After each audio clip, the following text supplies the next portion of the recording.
औरत। कहते हैं ना, घर दीवारों से नहीं, उसके अंदर रहने वाले लोगों से बनता है। लेकिन क्या हो जब घर के लोग ऐसे हो? सारा दिन खाती रहती हो, सोती रहती हो, कोई काम नहीं है तुम्हारे पास। ऊपर से बहू के आ जाने के बाद तो तुम और निकम्मी हो गई हो। दिखावे के लिए हाथ में माला पकड़ ली है, बाकी कोई काम नहीं करती। अरे कैसी बात कर रहे हैं? अब तो बहू आ गई है, अब तो मेरी बेइज्जती करना बंद कर दीजिए। जैसे तैसे मेरी तो जिंदगी कट गई, गालियां खा खा कर। अरे उस बेचारी को तो छोड़ दीजिए। तभी बेटे के जोर जोर से चिल्लाने की आवाज आती है। कहा था ना तुमसे रिजाइन कर दो, क्यों नहीं किया? और ये पर्स लटका कर कहाँ निकली? चलो कमरे में, काम करो घर का। बहू बेटे की लड़ाई सुनकर सास ससुर बाहर आ जाते हैं। सामने खड़ी होती है नई नवेली बहू रीमा। देख लीजिए माँ जी, शादी से पहले तो मेरे माँ पापा के सामने कहा था कि शादी के बाद नौकरी करने देंगे, लेकिन अब क्या कह रहे हैं? तो तुम माँ जी को क्यों बोल रही है बहू? तब उसका मन रहा होगा, अब नहीं है। पर पिताजी, उसके मन से मेरा करियर तो नहीं चल सकता ना। ससुर को बहू की बात पर गुस्सा आ जाता है। वो बेटी की तरफ देखता है। पापा से जबान लड़ाती है, रुक। ये बोलकर वो पत्नी को खींचकर कमरे में ले जाता है और बंद कर देता है। ये सब देखकर सास दुखी हो जाती है। पति के जाने के बाद सास बेटी से कहती है, देख बेटा, अब जमाना कुछ और है। तेरे पिता ने घर में औरतों की कद्र नहीं की, लेकिन तू ऐसा ना बन। शहर की समझदार पढ़ी लिखी लड़की से शादी की है तूने, उसका ख्याल रखा कर, तमीज से पेश आया कर। जा, बहू को कमरे से बाहर ले आ। लेकिन बेटा नहीं मानता और बहू कमरे में सारा दिन बंद रहती है। शाम को बेटा बाहर जाता है कि सास चाय और बिस्कुट लेकर बहू के कमरे में जाती है। बहू बेटा ये ले, चाय पी ले। रो रो कर कैसी शक्ल बना ली है बेटा। माँ जी, ये कैसे लोग हैं? आप कैसे मैनेज कर रही हैं? ऐसे थोड़ी ना होता है माँ जी। घर की औरतों को तो पिताजी और ये इंसान समझते ही नहीं।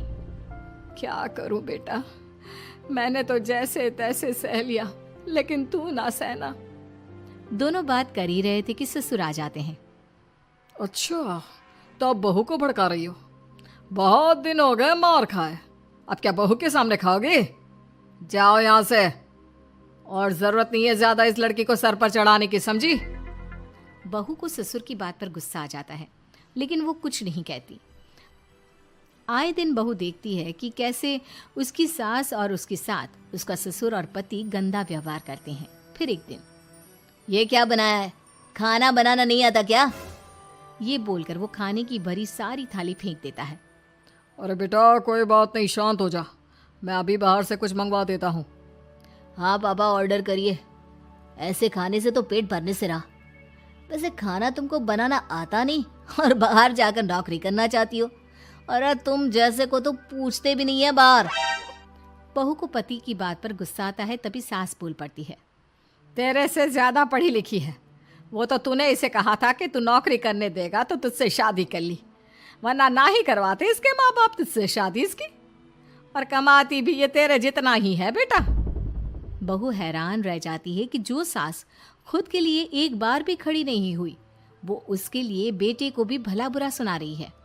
उसकी नज़र में सास की इज्जत और बढ़ जाती है। वो सास को देखकर ये सब सोच ही रही थी कि उसके कान में एक जोर से चांटे की आवाज आती है। किसको किसको मार पड़ी? वो देख ही रही होती है कि उसकी नज़र जमीन पर बैठी सास पर पड़ती है। अभी तो धीरे से मारा, फिर जुबान खोली ना तो ऐसा मारूंगा कि कान के पर्दे फट जाएंगे। सास रो रही थी। बेटा और पति वहां से चले जाते हैं। पिताजी अच्छा किया माँ को जोर का चांटा लगाकर, आगे से जबान खोलने से पहले 4 बार सोचेंगी। बड़ी आई। दोनों हंसते हुए वहां से निकल जाते हैं। बहू सास को उठाती है और पानी देती है। मैंने ये दिन रोज देखे हैं बहू, लेकिन तू नहीं सहना। तू अपना जीवन अपने अनुसार जीना। शादी के वक्त मैंने तेरी माँ से बात करने की कोशिश की थी, उन्हें बताया था, लेकिन वो नहीं मानी। बहू सास को पकड़कर रोने लगती है। वो इसलिए नहीं मानी क्योंकि वो मेरी सगी माँ नहीं है। माँ जी, जिस तरह से आप मेरे लिए खड़ी हुई है ना, मेरी माँ भी नहीं हुई। बेटा मैं तेरा भला चाहती हूँ, तू नौकरी इस घर में रहकर तो नहीं कर पाएगी। एक काम कर, इस घर से चली जा, पैसे कमा और खुश रह। माँ जी, हो सकता है कल तक मैं आपके इस फैसले को मान जाती, लेकिन आज नहीं। माँ जी, आप यहाँ इस नर्क को झेले और मैं आपको छोड़कर चली जाऊं? नहीं, कभी नहीं। अगले रोज, सुनिए, वो क्या है ना, मुझे कुछ कपड़े और गहनों की ज़रूरत है, तो ज़रा पैसे दीजिए ना। अब आप घर के मर्द हो तो पैसे तो आपसे ही मांगूंगे ना, बुरा तो नहीं लग रहा ना आपको? नहीं नहीं, बुरा क्यों लगेगा, ये लो कार्ड, कर लेना शॉपिंग। अगले रोज, बिजली का बिल आया है 10,000 का, भर दीजिएगा। इतना बिल कैसे आ गया? बेटा वो क्या है ना, सारा दिन बहू घर में रहती है तो कमरे में एसी और टीवी चलता रहता है। अब कम से कम बाहर जाए तो 4 पैसे कमा कर लाए, लेकिन हम लोगों को थोड़ी ना औरत की कमाई खानी है, वो तो मर्द ही करता है ना। पति पर्स देखता है और फिर हाँ माँ, ठीक बोल रही हो, खैर चलता हूँ, ऑफिस का वक्त हो गया है। पति ऑफिस से पिता को फोन करता है। पापा, घर के खर्चे तो बढ़ते ही जा रहे हैं, ऊपर से महंगाई आप देख रहे हैं। मैं सोच रहा हूँ क्यों ना मीना को नौकरी के लिए हाँ कर दूँ, 4 पैसे ही लाएगी ना घर में। वो तो तू ठीक बोल रहा है, लेकिन ये औरत की जात, कल को 4 पैसे कमाने लगे तो यह नहीं कि सर पर चढ़कर नाचे। हाँ पिताजी, बात तो सही है, वो तो आप हैं जो माँ को मुट्ठी में रखा है, वरना मेरी वाली तो। खैर, सोचते इस बारे में। शाम को पूरा परिवार साथ बैठा होता है। वो कल पनीर की सब्जी बनानी है तो थोड़े पैसे देकर जाना। और हाँ, कीर्तन भी रखा है संडे को, उसके लिए सामान की लिस्ट बना दी है, ले आना। पापा को दे दो, वो ले आएंगे। अरे पापा कहाँ से ले आएंगे, मेरे पास नहीं है पैसे वैसे। लो, पैसे ही नहीं है? मेरे पापा की जेब तो हमेशा नोटों से भरी रहती है। बेटा, लक्ष्मी को जो पूछता है ना, उसके पास लक्ष्मी रहती है। जो घर की औरतों को मारे पीटे, वो भला कैसे लक्ष्मी का लाभ ले सकता है? वाह वाह, क्या बात है, तो जबान खुल रही है तुम्हारी। लगता है भूल गई पुरानी मार और डांट, क्या? हाँ माँ जी, शांत हो जाइए, मैं नहीं देख सकती आपको मार खाता, और फिर हो सकता है कि मैं आपको बचाने आऊँ तो ये भी मुझे मारे। ठीक है बहू, मैं कुछ नहीं कहती, तू ये लिस्ट बस दे दे, मैं चलिए आराम करने। फिर अगले रोज, सुनिए जी, वो मायके जाना है, वो क्या है ना, शादी के बाद से गई नहीं, तो ट्रेन की टिकट बुक करवा देना। तो मैं भी तो साथ जाऊंगा ना तुम्हारे। तो ठीक है, फिर फ्लाइट की ही टिकट करवा दीजिए। वो क्या है ना, अच्छा थोड़ी ना लगता है, आप पहली बार मेरे साथ जा रहे हो और हम ट्रेन से चले, ठीक है ना? पति ऑफिस जाता है, जहाँ उसका दोस्त कहता है, अरे क्या हो गया यार, परेशान सा दिख रहा है, तेरी तो नई नई शादी हुई है, भाभी परेशान कर रही है क्या? अरे नहीं यार, तू तो जानता है थोड़ी सी कमाई में घर चलाना मुश्किल हो रहा है, तू कैसे मैनेज करता है यार? कैसे क्या यार, तू जानता है ना मेरी बीवी रिया को, वो टीचर है, फिर घर में ट्यूशन करती है, साथ में बच्चे भी पढ़ लेते हैं। यार, घर नाम की गाड़ी दोनों पहियों के साथ चलने से ही चलती है, वो भी कमाती है और मैं भी, और चल रहा है घर बस। पति को दोस्त की बात समझ में आती है, लेकिन पिता का ज्ञान कैसे भूल सकता था? भाई, कल को सर पर चढ़कर नाचने लगी तो। शाम को घर आता है, जहाँ उसकी बुआ और उसका बेटा बैठे होते हैं। अरे आ गया लल्ला, कैसा थका थका सा लग रहा है, सब ठीक है ना? नमस्ते बुआ, कैसे आना हुआ? कैसा है रमेश? भाई को तो भाई की याद ही नहीं आती। अरे नहीं नहीं भैया, याद नहीं आती तो यहाँ कैसे आता? ये लीजिए मेरी शादी का कार्ड, जरूर आना। पति कार्ड खोलता है। डॉक्टर रश्मि, अरे वाह, तेरी होने वाली बीवी डॉक्टर है। और क्या भैया, आपकी बीवी इंजीनियर तो मेरी डॉक्टर। तभी वहाँ सास आ जाती है। अरे जब घर में ही बिठाना है बेचारी को, तो काहे का इंजीनियर है, तो काम वाली ही, घर का काम करती है और आराम। इतनी पढ़ी लिखी लड़की को घर पर क्यों बिठा रखा है? अरे बहू कहीं झोला छाप डिग्री तो नहीं लेकर आई है? पत्नी की बुराई सुनकर पति को गुस्सा आता है। नहीं बुआ, यूनिवर्सिटी टॉपर है मेरी मीना, और हाँ बड़ी कंपनी में काम भी करती है। बस शादी के बाद कुछ महीनों की छुट्टी ली थी, अगले हफ्ते से ऑफिस शुरू हो जाएगा। क्यों मीना? तभी ससुर आ जाते हैं। हाँ, लेकिन फिर घर का काम कैसे होगा? और पैसे कमाने लगेगी तो सर पर। पिता की बात पूरी नहीं हुई कि बेटा, सर पर चढ़ने का हक है उसका पापा। पत्नी है वो मेरी, यानी मेरे घर की रानी, और रानियां तो सर का ताज होती है। क्यों मीना? मीना पति की बात सुनकर शर्मा जाती है। वाह बेटा, तू सही समय में समझ गया कि औरतों की इज्जत करने वाले घर में शांति और लक्ष्मी का वास होता है। ये कहानी ममता की है। बचपन से ही घर में ये एहसास दिलाकर पाला गया कि औरतों को बोलने का हक नहीं है। अरे ममता, जरा जल्दी जल्दी हाथ चलाओ, रोज ऑफिस में देर पहुंचता हूँ तुम्हारे कारण। लेकिन आपका सारा खाना पैक और तैयार भी है। अरे जबान जितनी चलाती हो उतना अगर हाथ चलाती ना तो शायद घर को अच्छे से मैनेज कर पाती। क्या मतलब है? क्या नहीं मिला आपको? मोजे मोजे कौन देगा? ममता भागकर पति को मोजे देती है। वो हर किसी का ख्याल रखती, लेकिन उसके घर में रोज का रोना लगा रहता। अरे माँ, आज स्कूल में टीचर ने मुझे फीस के लिए डांटा। माँ, मुझे अच्छा नहीं लगता कि स्कूल में फीस के पैसों के लिए मुझे कोई भी बात सुनाए। अरे पर बेटा, ये तो पापा करते हैं ना, सारा ऑनलाइन। मुझे तो इसकी जानकारी भी नहीं है। हाँ हाँ, बना लो बच्चों के सामने मुझे बुरा।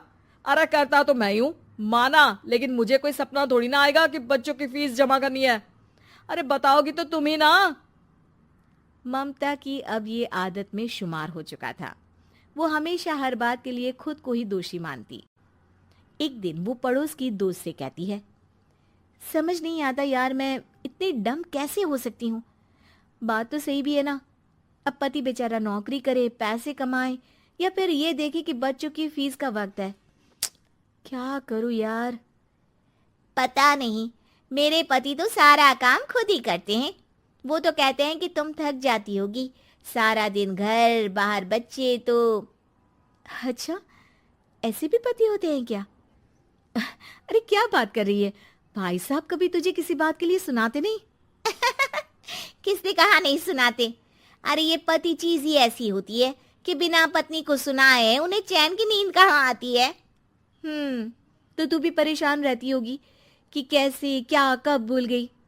अरे वो तो मुझे बस इस बात के लिए ताना देते हैं कि मैं वक्त पर खाना क्यों नहीं खाती, या पार्लर जाकर अपनी साज सज्जा क्यों नहीं करवाती। पड़ोसन बोल ही रही होती है कि ममता के बेटे की आवाज आती है। अरे माँ, क्या हो गया? लग नहीं रहा कि आज आप मुझे पानी भी देगी। अरे कब से खाने के लिए वेट कर रहा हूँ। अरे यार, मैं चलती हूँ, बेटा खाने के लिए वेट कर रहा है, मैंने उसे खाना भी नहीं दिया। अरे 12वीं में पहुंच चुका है तुम्हारा बेटा, उसे बोलो खुद पानी लिया करे। मैंने तो अपने बच्चों को काम करना सिखाया है। अरे यार, खुद की भी तो कोई लाइफ है। माना जब नहीं कर सकते थे तो किया, लेकिन अब इतने बड़े बच्चों की हर बात मानेंगे तो मुश्किल तो अपने को ही होगी। ममता को पड़ोसन की बात में दम तो लगता है, लेकिन करे क्या, आदत भी तो खुद ही ने डाली थी।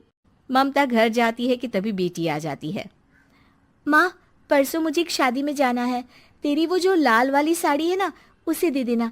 मैं आज जाकर टेलर को दे दूंगी, वो उस साड़ी से सूट बना देगा। अरे नहीं नहीं तारा, वो मेरी माँ ने मुझे दी थी और उस साड़ी से मेरी काफ़ी भावनाएं जुड़ी हैं। तुमको ना मैं दूसरी साड़ी दे दूंगी। ओके, कोई बात नहीं, लेकिन आज दे ही देना पक्का। तारा माँ की साड़ी से सूट बनवाकर पार्टी में जाती है, लेकिन जब वो पार्टी से लौटती है, क्या है, मैं तो समझ ही नहीं पा रही हूँ। अरे जब वो साड़ी मांगी थी तो ये छल्ली सी साड़ी क्यों दे दी? मैं ही पागल थी जो इस साड़ी का सूट बनवा लिया मैंने। माँ, जानती भी हो कि कॉलेज में मेरी कितनी हंसी उड़ी। तभी वहां ममता का पति सुनील आ जाता है। अरे गवार औरत, जब बेटी साड़ी मांग रही थी तो दे देती ना। अरे पापा, इनके तो इमोशंस जुड़े थे उस साड़ी से। ममता इतने सब के बाद भी कुछ नहीं बोलती। मेरी बेटी की बेइज्जती हो गई, मैं बिल्कुल बर्दाश्त नहीं कर सकता ये। मैं नहीं चाहता कि मेरी बेटी से कोई भी ज्यादा सुंदर लगे पूरे कॉलेज में। जी, वो पढ़ने में तारा बिल्कुल अच्छी नहीं है, उसकी पढ़ाई पर आप ध्यान दीजिए ना। अच्छा, अब तुम मुझे बताओगी कि मुझे किस पर ध्यान देना और किस पर नहीं। रमेश जैसा ही ये वाक्य पूरा करता है, ममता की बेटी और पति उस पर जोर जोर से हंसते हैं। अरे ठीक है ना, पता ही नहीं चला कि कैसे वक्त इतना बीत गया। अरे कैसे पता चलेगा माँ, हम लोगों के पीछे जो तू बैताल की तरह चिपकी रहती थी, तुझे कैसे वक्त का पता चलता।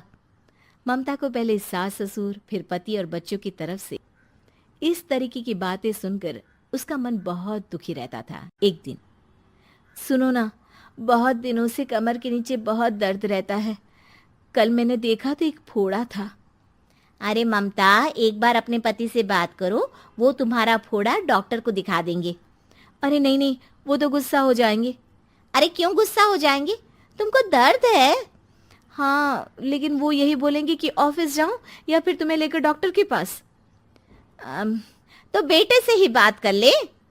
अरे वो तो मैं कर लूं, लेकिन फोड़ा है ऐसी जगह कि उसे बताते मुझे शर्म आएगी। लेकिन कुछ ना कुछ तो करना जरूरी है ना, ऐसे कब तक फोड़े के दर्द से तड़पती रहेगी। अब तो सोच रही हूँ कि इनसे बात कर ही लूं, वरना दर्द के मारे कहीं मर ना जाऊं।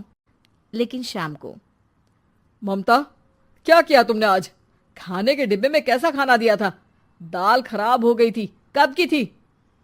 दाल तो मैंने सुबह ही बनाई थी, खराब कैसे हो गई? अच्छा सुनिए ना, मुझे कहना है कि अरे गरम दाल बंद करोगी तो ऐसा ही होगा ना। बेइज्जती हो गई सबके सामने मेरी। ऑफिस वालों ने ऐसा मजाक उड़ाया कि क्या बोलूं। कल से ठीक से खाना देना है तो देना, वरना खाना देना बंद कर देना, बाहर खा लूंगा मैं। ममता, जो पति से अपनी परेशानी बताने वाली थी, वो अब ये सोचने लगती है कि कल से पति को खाने में क्या दे।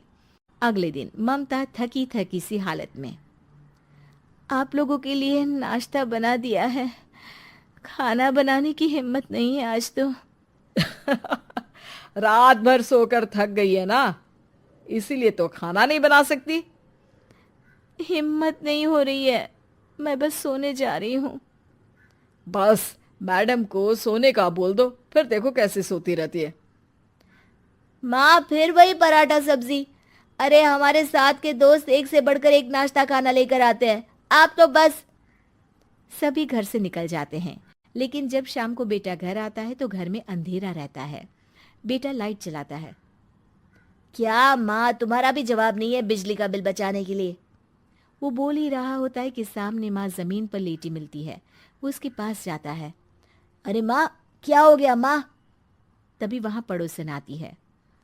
अरे बेटा, तुम्हारी माँ के पैर के पास एक फोड़ा है, जिसके कारण ये लगातार कमजोर होती जा रही थी। मैंने उसे पहले ही कहा था कि घर में बता दो, लेकिन तुम्हारी माँ किसी को तंग करना नहीं चाहती थी। तभी वहां डॉक्टर आ जाता है। अरे इनके ऑर्गन में दिक्कत है, कोई बात है जो इनके मन में खटक रही है। अरे नहीं नहीं, इसके मन में कोई बात नहीं है, कोई काम है नहीं ना इसके पास, सारा दिन बस घर में ही रहती है। देखिए, मैं तो ये नहीं जानता, लेकिन हाँ, इनके मन में हमेशा कोई बात रह जाती होगी, इसीलिए उनकी ये हालत है। अगर आप समय से नहीं ले आते तो हो सकता था कि। अरे नहीं नहीं डॉक्टर साहब, हम पूरी कोशिश करेंगे कि वो ठीक हो जाए। हम लोगों ने अपनी ही परेशानी माँ के सामने रखी, लेकिन किसी ने माँ की दिक्कत को जानने की कोशिश तक नहीं की। हाँ, मैंने भी ममता को हमेशा घरेलू जरूरत से ज्यादा काम का नहीं सोचा था। ममता को होश आता है और वो खुद को अपने बेडरूम में देखती है। वो उठने की कोशिश करती है कि माँ, अब आप नहीं उठेंगी, हम लोग है ना, हम लोग आपको पूरी तरह से खुश रखने की कोशिश करेंगे। उम्मीद है कि आपको हमारी ये कहानी पसंद आई होगी। कृपया हमारे चैनल को सब्सक्राइब करें और सभी अपडेट्स के लिए बेल आइकन जरूर क्लिक करें। और हाँ, वीडियो लाइक और शेयर करना मत भूलिएगा। Bye bye.